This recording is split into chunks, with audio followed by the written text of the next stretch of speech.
Lors de la découverte d'un animal sauvage en détresse, beaucoup d'acteurs vont intervenir du lieu de découverte jusqu'à son relâché et son retour à la vie sauvage. Moi, j'appelle ça le parcours santé. Nous, Lingossière Clinique Vétérinaire, on intervient sur la faune sauvage depuis plusieurs années. On fait des soins gratuits et on intervient vraiment dans les soins d'urgence et les chirurgies nécessaires.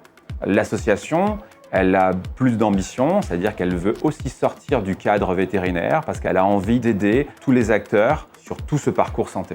Je suis vice-présidente dans l'association, donc on a réalisé une collecte de denrées alimentaires pour la LPO PACA qui avait des besoins particuliers de nourriture plutôt pour les mammifères et en même temps des ateliers pour les enfants, quelle est telle espèce, c'était trop chouette et on veut faire justement plus de rencontres comme ça avec le public. Notre objectif, ce serait de faire des collaborations avec des parcs, avec des centres, pour avoir d'autres projets, des projets dans lesquels aussi on pourrait être utile, on pourrait aider. Grâce à la clinique qui soutient derrière, on peut avoir du matériel, des radios, une écho, un bloc chirurgical. Et du coup, tout ça, ça nous permettra d'avoir une prise en charge complète.